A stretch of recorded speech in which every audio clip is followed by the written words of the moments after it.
아멘. 오늘 말씀의 제목은 치유하는 가정입니다.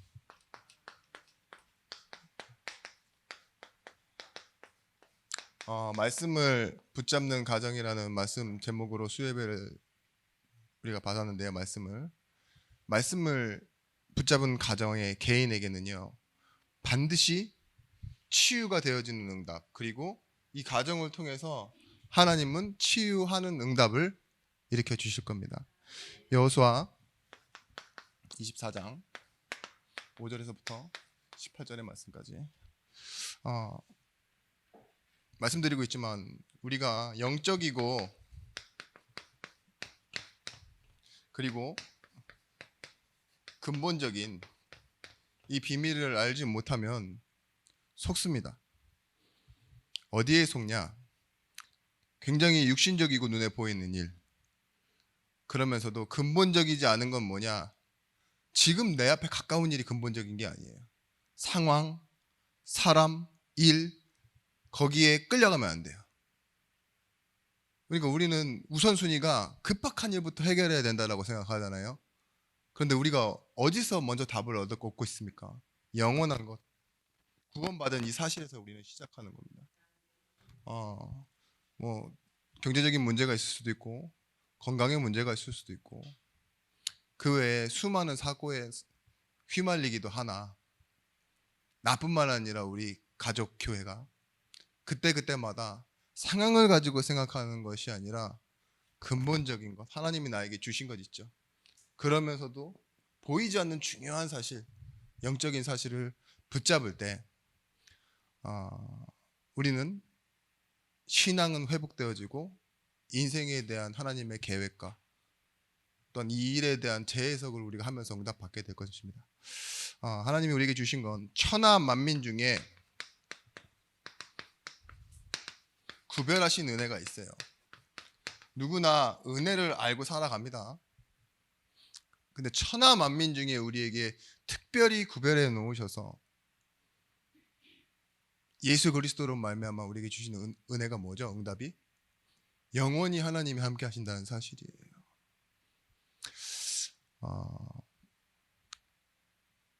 이 성경에서 가장 중요한 핵심, 구약과 신약을 합쳤을 때 뭐라고 말씀드렸죠? 하나님이 우리를 이 관계, 의라는 응답으로 집어넣으셨다는 거예요. 출애굽기 6장 7절 말씀을 시작합니다. 불러내셔서 나는 너의 하나님이 되고 너는 내 백성이 될 것이다. 예레미야 32장 38절에서부터 41절 말씀에는 나는 똑같이 말합니다. 내 백성이 되겠고 나는 그들의 하나님이 될 것이며 내가 그들에게 한 마음과 한 길을 주어 자기들과 자기 후손의 복을 위하여 항상 나를 경외하게 하고, 여기에 포함되어 있는 게 뭐예요? 자기들과 자기의 후손까지도 복을 받게 하기 위하여 뭐예요? 한 길을 주고 한 마음을 주신대요. 그래서 나를 경외하게 하신대요. 그러면서 41절 말씀에 내가 기쁨으로, 하나님이 기쁨으로 이 일을 하신다는 거예요. 그들에게 복을 주되 분명히 나의 마음과 나의 정성을 다하여 그들을 이 땅에 심으리라. 지금도 일어나고 있는 응답입니다. 여러분, 신앙생활을 열심히 하고 때로는 지치기도 하고 또 때로는 어렵죠. 근데 하나님의 마음이 어떠냐고요? 이 은혜를 주신 하나님이 지금도 하나님은 기쁜 마음으로 정성을 다하여서 여러분들을 뭐예요? 설득해 가고 계신 거예요. 하나님이 원하시는 곳으로. 이걸 보고 뭐라 그러냐? 관계의 응답이기도 하지만 다른 말로는 구별되었기에 거룩함이라고 말합니다. 그런데 이 거룩함에서 나오는 응답이 뭐냐? 관계에서만 나오는 응답이에요. 믿음, 소망,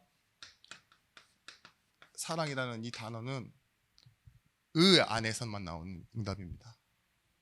하나님과 나와의 관계. 그래서 여러분 예배할 때 믿음이 생깁니다. 기도할 때 소망이 생깁니다. 그리고 말씀을 붙잡을 때 인도를 받게 됩니다. 사랑의 방향이 목적을 향하게 된다고요. 우리가 사랑을 가지고 있지만 사랑을 제대로 사용하고 있는 게 맞습니까? 하나님의 형상이 회복되었다는 건 원래 사랑이신 하나님 있죠. 그 하나님의 사랑이 나에게 회복되어진 거예요. 출애굽기 33장 16절에서부터 17절 말씀이에요.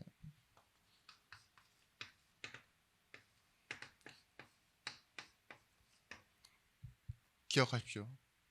우리가 증인되어지는 것, 하나님이 함께 하심이 우리 삶 속에 나타나지는 것도요, 우리가 노력으로 열심으로 해내지는 것이 아니에요. 이 일도 내가 하리니.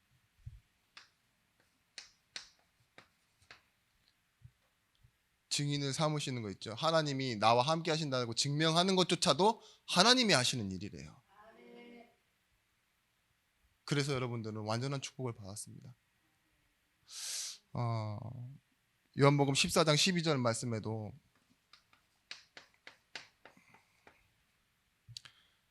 내가 진실로 진실로 너희에게 이르노니 나를 믿는 자는 내가 하는 일을 그도 할 것이요 또한 그보다 큰 일도 하리니 이는 내가 아버지께로 감이라. 지금 예수께서요, 죽음에서 부활하셔서 아버지께로 가셨어요. 근데 뭐라고 말해요? 내가 하는 이 일, 그 일을 너희도 하리니 뭐래요? 더 큰 일도 하게 될 것이다. 여러분 가정해 주신 응답입니다. 똑같이 반복되는 단어가 있어요. 이 일도예요. 하나님이 하시는 일을 우리가 함께함으로 누리게 되는 거예요. 예수께서 하신 일이 뭡니까? 십자가 지시는 일. 예. 고난도 받으시고, 그죠? 조롱도 받으실지 모릅니다. 그런데 그 일이 뭐예요? 생명을 살리는 그 일입니다. 하나님의 말씀의 성취를 이루는 그 일입니다. 예수께서 오실 때 말씀이 육신되어 우리 가운데 거하시네. 우리가 언제부터 우리 가정이 치유되어지기 시작하냐? 여러분들이 구원을 확인하고 누릴 때부터 시작됩니다. 이미 완벽하고 완전한 구원을 받았습니다. 우리가 하나님의 은혜로. 근데 이것을 알아가는 시간이 신앙생활입니다. 평생이고요. 참 대조적이에요. 알아가면 알아갈수록 더 만족스럽고 꽉 채워지고 충만해야 되는데, 성경에서 보면 구원을 확인하고 은혜를 누렸던 사람들 특징이 뭔지 아세요? 마태복음 5장에는 이 심령이 가난한 자가 되어 있습니다. 바울도 보십시오. 작은 자라고 말하고 죄인 중에 괴수라고 말하고, 그렇죠? 자기 자신이 부인되어져 가는 거예요. 근데 그 첫 현장이 어디입니까? 교회이고 가정이에요. 같은 곳입니다. 여러분, 종교생활과 신앙생활을 구분드릴 때 이렇게 말씀드렸어요. 지금 내가 처해 있는 상황만 좀 바꾸고 싶은 거, 거기에 뭔가 채우고 싶은 거를 보고 종교생활이라고 했고, 신앙생활은 뭐냐?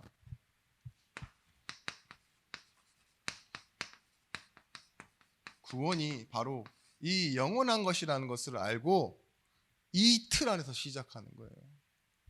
이 틀 안에서 없음을 보고 아픔을 보고 우리 가정에 있는 잘못된 것을 찾아내는 거 있죠. 그것 또한 구원을 확인하는 겁니다. 영원한 것을 가졌음을 알 때 우리의 눈은 바뀝니다. 특히 잘못된 각인들이 바뀌는 거예요. 그래서 구원을 확인하라고 합니다. 계속 가정에 대한 메시지를 나눌 때 사랑의 방향과 목적을 말씀드렸어요.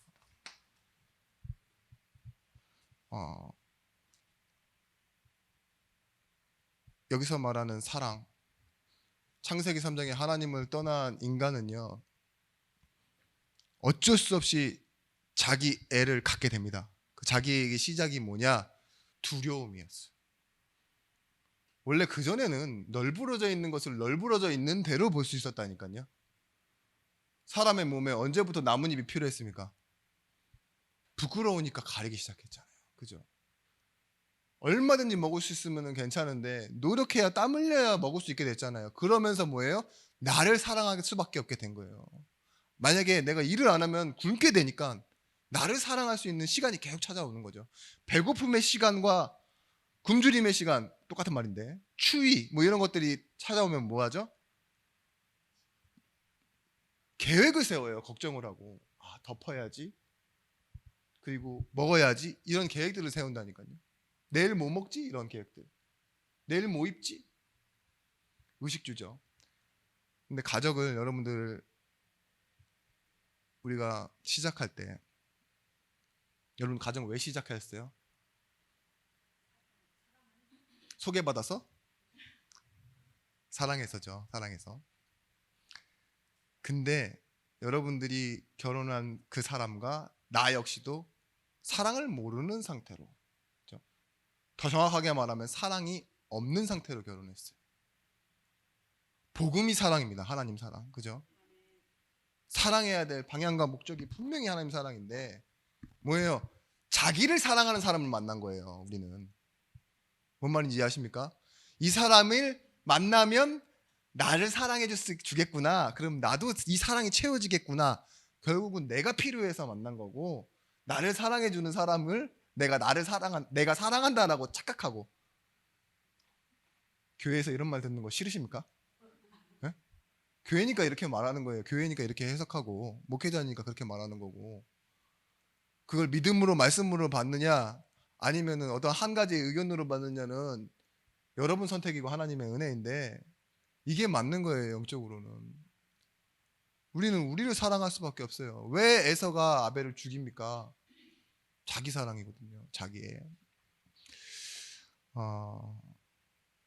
여러분, 곧 말라서 비틀어지고 찢어질 그 무화과 나뭇잎으로 자기 몸을 가리는 사랑, 그런 사랑이 사람에 대한 사랑이기도 합니다. 곧 만나서 지겨워지고, 권태라 그러죠. 사람은 늘 새로운 것 있죠. 그게 항상 새로울 수가 없다니까요. 익숙하게 바라보고 더 좋게 바라보고.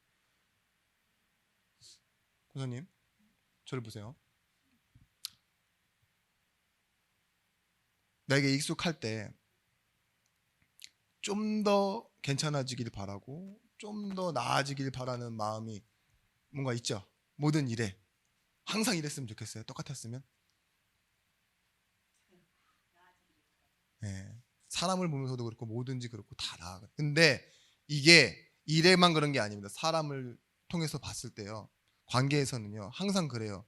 기브 앤 테이크라고 생각하는데, 이웃 주민이면 그럴 수 있습니다. 근데 가까운 사람에게는요 조금 더 내가 더 갖기를 원하고, 조금 더 일을 해도 그렇지만 지금 월급보다는 좀 더 많이 받기를 원하고 있죠. 이런 자기애가 항상 점점 커져요. 여러분, 그런 우리에게 하나님께서 뭘 주셨냐? 마태복음 22장 37절에서부터 40절에 하나님 사랑하는 것, 그것이 우리 인생에 주신 명령이고, 그것이 어디로 옮겨가냐? 내 몸과 같이 이웃을 사랑하는 거예요. 여러분, 가정은 이것을 회복하는 겁니다. 나를 사랑함을 회복하는 것이 아니라, 당연히 자녀를 사랑한다고 하면서 또 나를 사랑하는 그 사랑 말고요, 하나님 사랑이 먼저 돼야 우리 주변을 사랑할 수 있게 되어지는 거예요. 좀 착각해요. 성공을 하면은 사랑을 충분히 할 수 있을 거라고 생각하는데, 자기를 충분히 채운 후에 남으면 그걸 가지고 옆에 사람을 좀 도와주는 개념의 사랑은 사랑이 아닙니다. 하나님 말하는 게 이 구절에서 말하는 사랑은 뭐냐? 너 지금 당장 필요하지? 그것처럼 옆에 사람을 당장 사랑해야 돼. 네가 그렇다면 옆 사람도 당연히 그런 거야. 우리 주일날도 좀 나올 겁니다. 그 사랑에 대한 개념, 그리고 우리가 더 가지고 있다는 개념이 뭔지 주일날 잠깐 나눌 건데, 찬송가 503장을 보시면 지금 세상을 어떻다고 말하고 있냐, 이 찬양하는 작시자가 세상 모두 사랑이 없어서 냉랭함을 아느냐 이렇게 물어봐요. 곳곳마다 사랑이 없어서 탄식 소리가 난대요. 곳곳마다 번민함은 사랑 없는 연고요.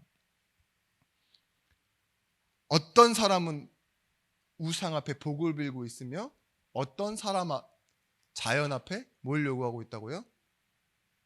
사랑 요구하도다. 잘못된 것, 그죠? 여러분, 성도와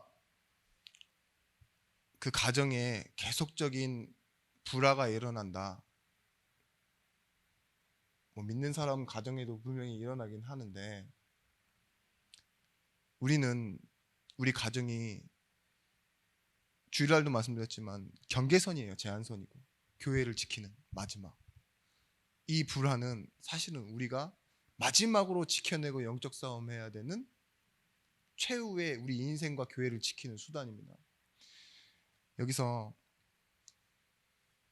뭘 기억하셔야 되느냐? 우리는 광야 인생처럼 신명기 8장 1절 3절 말씀에 우리를 낮추시고 줄이시게 하시는 이유는 하나님의 말씀을 지키도록, 하나님의 말씀을 이해하도록 하기 위함이며, 그게 테스트가 아니라 이렇게 말해요. 마침내 복을 주려 하십니다. 우리가 에스겔서 47장 1절에서부터 나오는 말씀처럼 가정은 성전에서 흘러나온 물이 닿는 곳입니다. 그렇죠? 그 닿아서 어디로 가요? 또 흘러내려간다 그랬어요. 그래서 살리는 곳이에요. 나중엔 뭐예요?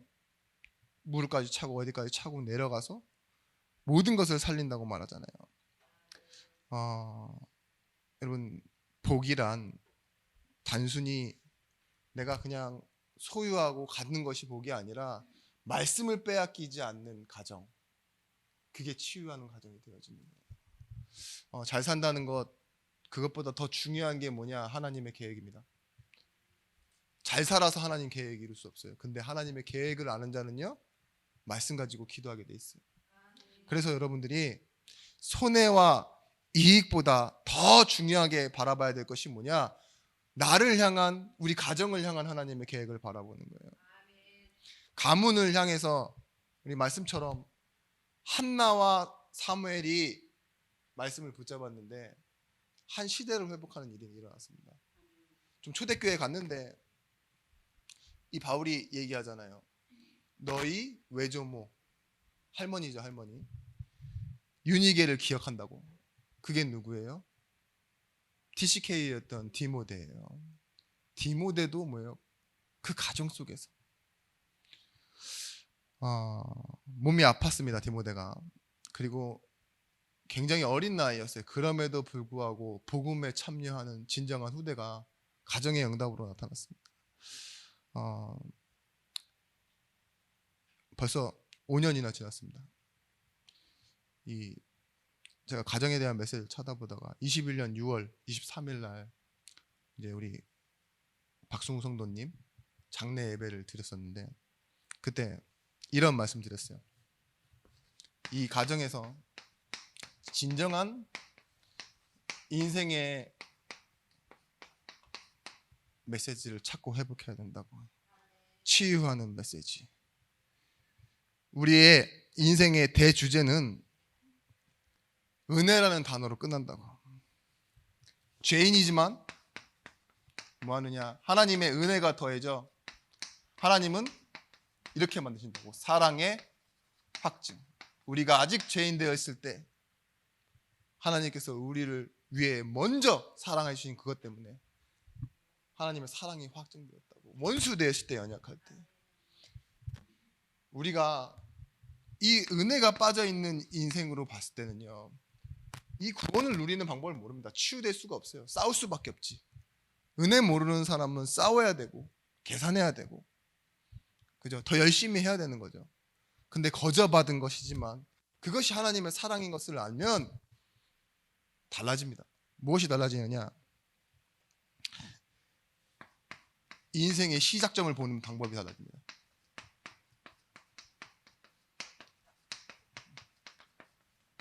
누구나 부모, 성별, 이름, 시간을 선택해서 태어난 사람이 아무도 없다고요. 마치 세상에 던져지듯이 태어나는 인생이요, 뭐예요? 자신의 인생이 뭔지 몰라요. 그냥 세상만을 보고 살아가는데, 거기서 뭐예요? 잘 살려고 배우기도 하고 기회가 오면 붙잡는다고 하고 그렇게 살아가잖아요.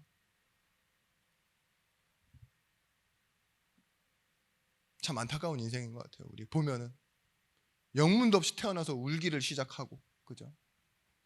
그리고 태어나서 부모를 또 계속 배우고, 이게 뭐예요? 뒤에 뒷받침에 사랑도 있어야 되는데 돈도 있어야 되고, 그죠? 거기에 또 우리의 선택이 있어야 되고, 떠나보내는 사람이 생기고. 근데 우리가 세상을 아는 방법은 나를 채워서 배워서, 그리고 뭐예요? 결국은 비교해서 이게 얼마만큼인지 계산하는 방법밖에는 우리 인생을 알 수 있는 방법이 없어요. 여러분, 그런데 우리는 사망에 소속된 존재가 아니라 생명에 뿌리박은 존재라고 하나님께서 우리에게 말씀 주셨습니다. 인생의 의미 무엇입니까? 의미는 남이 부여해 주는 것이 아닙니다. 그리고 그 가치는 절대 잘 먹고 잘 살고 많이 가진 것이 인생의 의미가 아닙니다. 우리는 보시면 노력하고 열심히 사는 것, 반대로 노력하지 않고 포기하고 원망하는 것, 그것밖에는 할 줄 몰라요. 근데 그게 인생에 다 섞여버려요. 노력하고 열심히 산 게 오히려 포기하고 원망하게 되는 이유가 되기도 한다니까요. 그렇지 않아요? 나이 들면 더 그렇죠.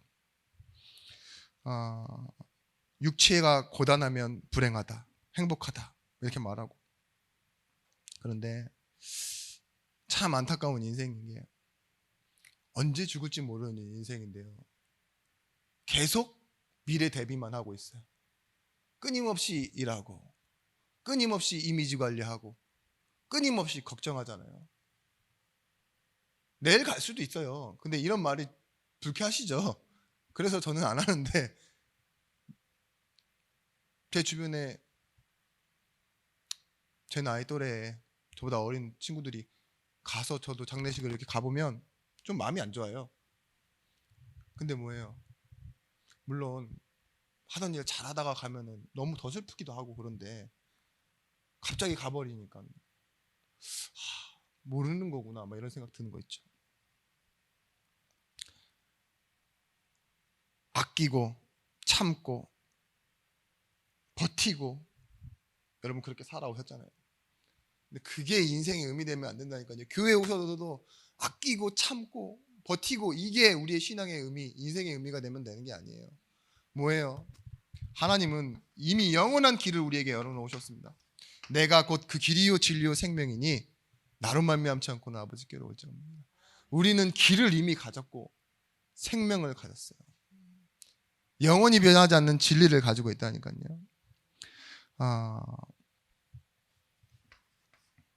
그래서 인생의 목적이 무엇이 돼야 됩니까?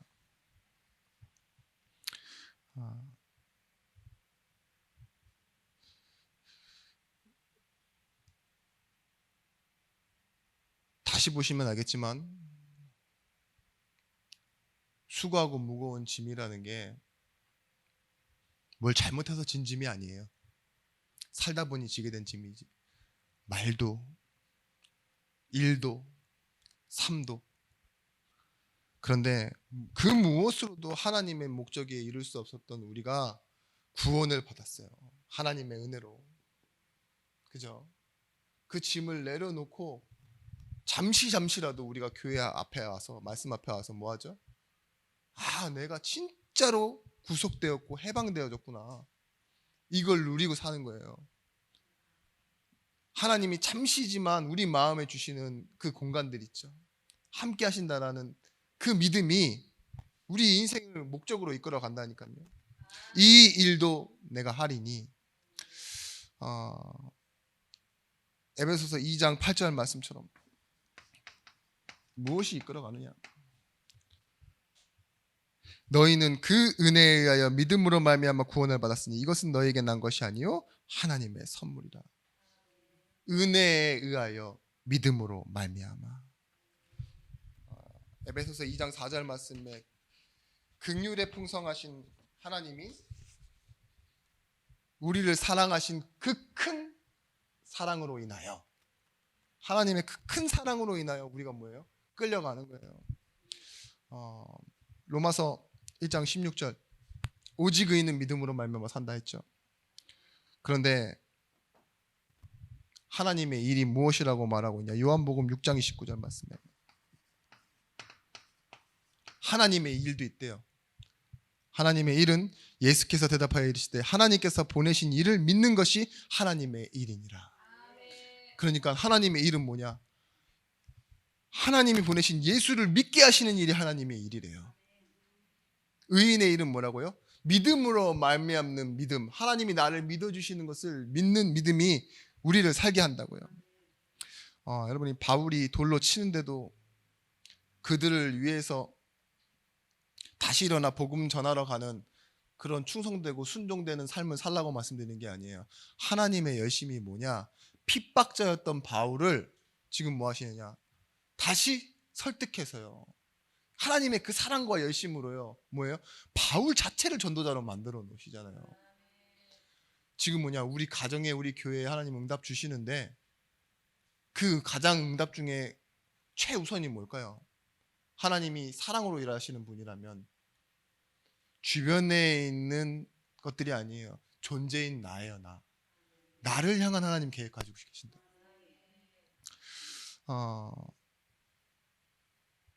여러분, 이 인생의 메시지는 질서와 법칙과 이 합리, 이 가운데서 일하지만 하나님은 은혜와 사랑과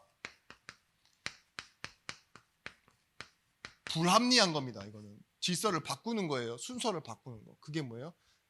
바로 인격정이라는 말이에요. 반응이 없는데 기계적으로 뭔가 버튼을 누르지도 않았는데 여러분 지나가는데 막 뭐가 나와요? 자판기에서 막 캔 음료가 떨어진다. 여러분 기적이라고 할 거예요. 그것만 봐도 ATM기에서 막 돈이 막 나와요. 내게 없는데 그럼 뭐예요? 있는 만큼만 나와야죠. 내가 원할 때만 나와야죠. 그걸 보고 기계적이라고요. 버튼을 눌러야 불이 켜진다. 기계. 그죠? 근데 인격적이라는 말은 딸내미랑 똑같아요. 지금 막 엄마가 몸살이 나서 감기 때문에 누웠는데 덥다고 들어와서 에어컨을 틀어대는 딸 있죠? 그런 것과 똑같다니까요. 나는 원하지 않는데 틀려. 근데 이게 나한테 아파서 그렇지. 뭐예요? 뭐라 말씀드리기가 그렇네요. 왜 이렇게 오늘 분위기가 가라앉아 있죠? 하나님은요, 하나님의 방식으로 일해요. 나쁜 딸이 아니라 하나님의 사랑으로 일하신다니까요. 여러분, 우리는 그 어떤 것으로도 하나님의 의지를 꺾을 수 없습니다. 우리가 기도할 때 이유도 부족하고, 그죠? 논리도 부족하고 설명도 부족할 수 있어요. 그럼 하나님이 응답 안 하십니까? 아니에요. 하나님은 자신의 의지와 자신의 계획을 가지시고 일하고 계셔요. 그래서 하나님이 기도에 응답하시는 이유는요, 내가 잘해서가 아니라 자신의 작정과 섭리와 예정이 있기 때문에 나에게 응답하신다니까요.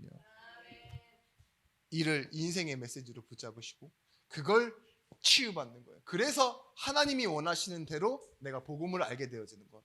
그걸 하나님이 기뻐하시는 겁니다. 이를 뭐라고 하느냐?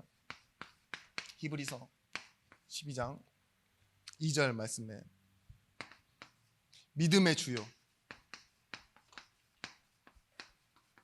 온전케 하시는 예수,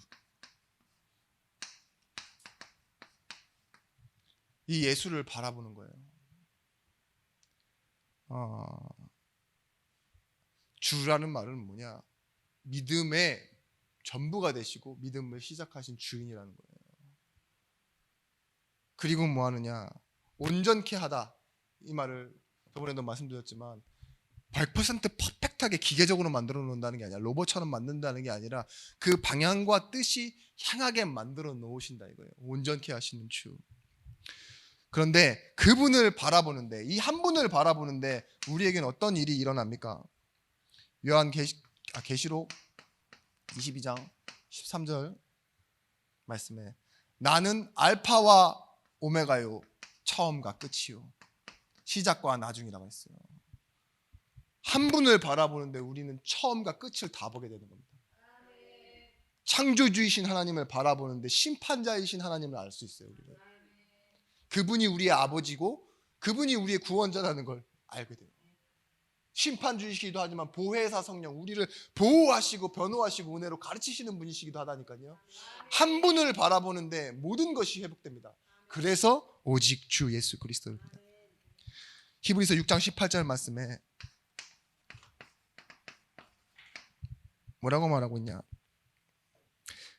이는 하나님이 거짓말하실 수 없는 이 두 가지 변하지 못한 사실로 말미암아. 그리스도는 변하지 않는 사실입니다. 앞에 있는 소망을 얻으려고 피난처를 찾은 우리에게 큰 안위를 받게 하신다고. 예수를 바라보는데 변하지 않는 사실로 안위를 받게 하시며, 이 소망을 가지고 있는 것은 영혼의 닷 같아서 견고하여 휘장 안에 들어가나니. 영혼의 닷이 뭐예요? 이 배가 내리고 있는, 흘러 떠내려가지 않도록 붙잡고 있는, 완전히 하나님의 손 앞에 붙잡고 있는 그 소망이래요.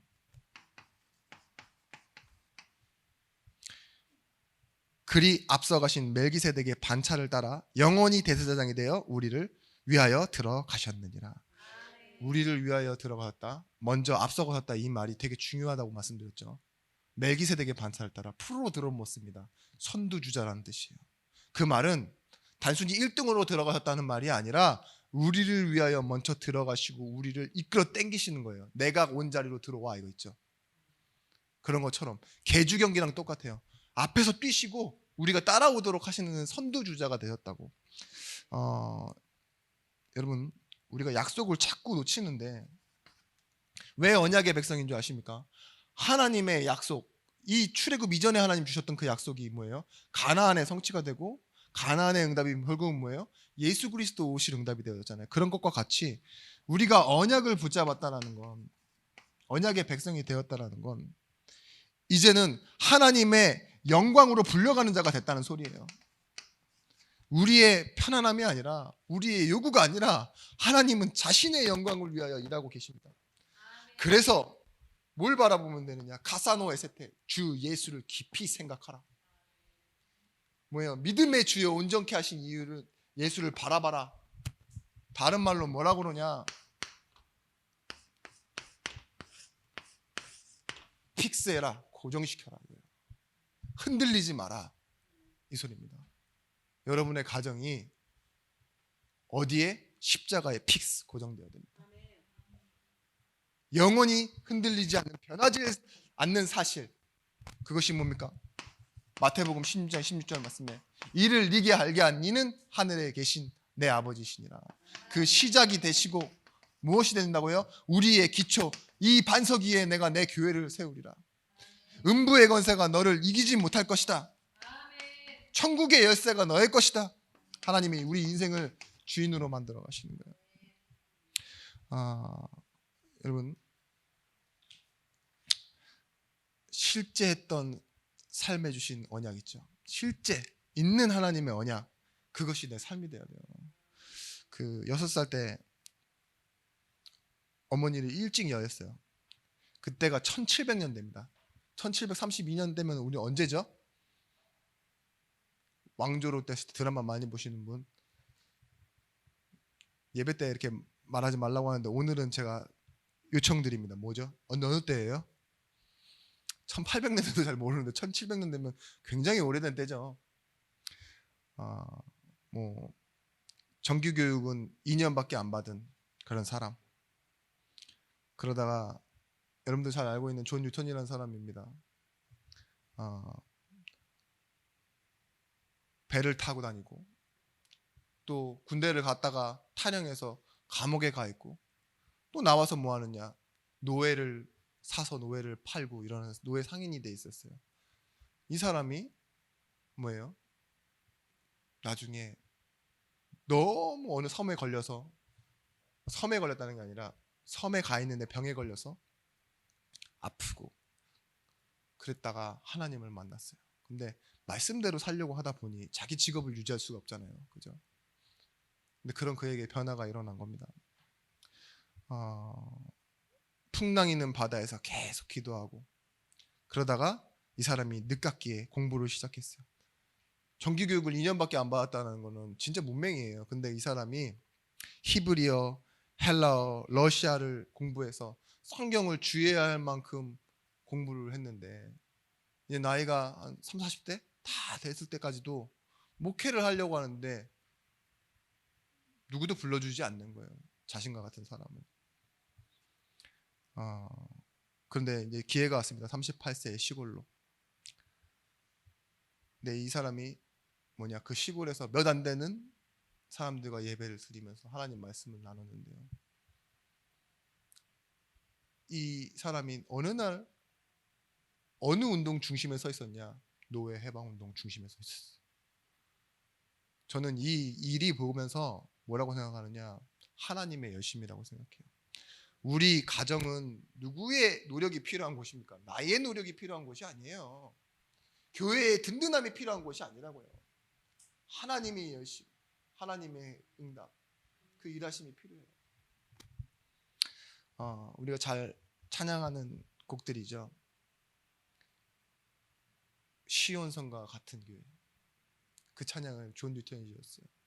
그리고 6살 때 어머니를 잃었지만 어머니가 그 존 뉴턴에게 신앙교육을 많이 했나 봐요. 그래도 6살까지는 나의 사랑하는 책 지금 헤어졌으나 그 곡을 쓴 사람이 존 뉴턴이에요. 그리고 가장 유명한 곡 있죠. Amazing Grace. 나 같은 죄인 살리심. 여러분 완전히 무너진 인생에도 하나님 말씀이 임하면 치유하는 응답이 일어납니다. 지금도 각 교도소나 죄인 어디 수감소에서 잘 마장 많이 불러주는 찬양이 뭔지 아세요? 어메이징 그레이스겠죠. 그것도 직접적으로 부르면 기분 나쁘니까 영어로 부르겠죠. 그런데 그래도 뭐예요? 이거예요, 이 고백. 생명과 빛의 여정을 걸어가는 증인들. 그런 증인들, 여러분들이 잠시 머무는 것이 아니라 사랑을 나타낼 증인의 현장, 그 가정을 여러분 하나님의 사랑으로 여러분을 통해서 나타내시는 축복들이 계속 되어지시길 예수 그리스도의 이름으로 축원합니다. 아마 이번 이 히브리서 말씀 때문에 가정이라는 메시지가 계속 나왔는데 또 흐름이 바뀌겠죠. 다음 주. 저는 좀 아쉬워요. 저한테 좀 많은 말씀을 주시지 또 다른 흐름으로 넘어간다는 게 아쉬운데 실제 가정의 주인공 되시는 주족들인 여러분들은 이 응답을 좀 풍성히 누리시길 바랍니다. 기도하겠습니다. 하나님, 우리 교회에 있는 모든 성도들이 복음으로 치유되어지고 제자화 되어지게 하여 주옵소서. 이 제자들이 가는 현장마다 생명의 빛이 비춰지게 하시고, 그래서 일터와 가정에 캠프의 응답이 일어나고, 또한 그들도 하나님의 일하심으로 인하여 돌아오고 회복되어지는 응답을 누리게 하여 주옵소서. 가정의 회복이 증거가 되어지는 교회 되어지게 하시고, 가정의 회복과 교회의 회복 때문에 강단의 말씀이 살아서 전도 현장과 세계 현장으로 들어갈 수 있는 증거 있는 공동체가 될 수 있도록 하나님 새 응답을 허락하여 주옵소서. 예수 그리스도의 이름으로 기도드렸습니다. 우리 찬송가 503장 한 장 찬양드리겠습니다.